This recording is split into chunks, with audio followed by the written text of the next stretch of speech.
Hi, I'm Anna Denton-Jones of Refreshing Law Limited, and in today's session I'm going to be talking about the statutory right to be accompanied. This is contained in sections 10 to 12 of the Employment Relations Act of 1999, and it entitles workers to bring a companion along to certain meetings. So it's worth noting that it is that broader definition of worker, it's not just employee.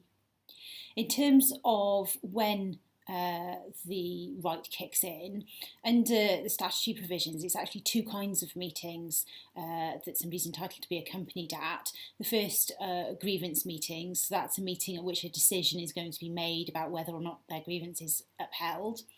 And the second type of meeting will be disciplinary meetings, again, where the decision is going to be made as to whether or not a penalty applies. So strictly speaking, the right does not apply to redundancy meetings or investigation meetings and other kinds of conversations that you might have with somebody about ending their employment. But of course, most employers do broaden out when they will allow somebody to be accompanied, because it's good practice to do so. And if you look at lots of the ACAS guidance, they will suggest that perhaps you allow people to bring somebody along to a wider group of meetings.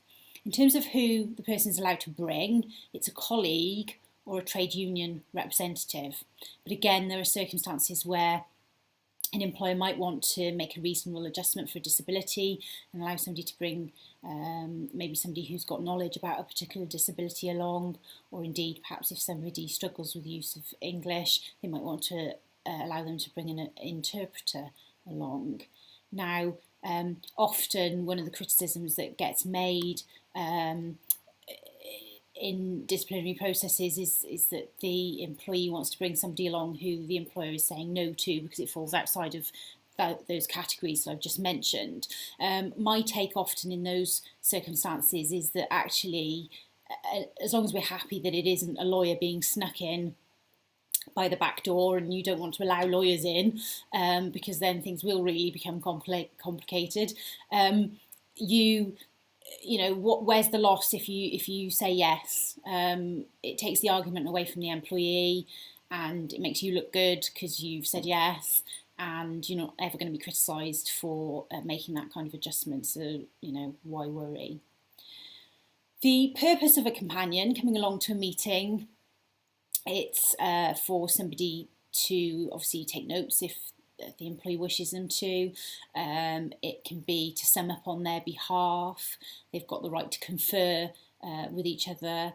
They can make representations on behalf of that person. But the law is clear that if you ask perhaps the person who's accused at a disciplinary hearing a question, you are entitled to expect them to actually answer your question, not just their companion.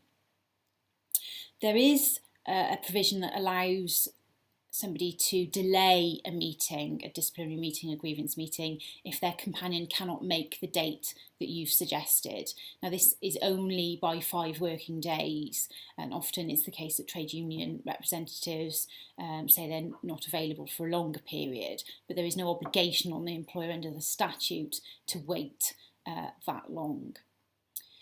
What happens if you don't allow somebody the right to be accompanied? Well, a couple of different things apply. Firstly, they can bring a complaint within 3 months to the Employment Tribunal, and they could be awarded up to £900. It's 2 weeks' pay. The second thing that might happen is if you don't allow somebody, they may say that they've been treated detrimentally in some way because they've requested to use the right and you haven't let them.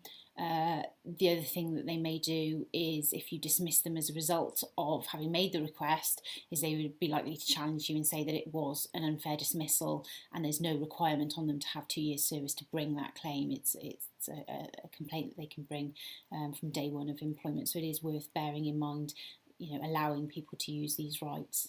If anybody's got any questions about the statutory right to be accompanied, please do email me. It's adenton@refreshinglawltd.co.uk. Thank you very much.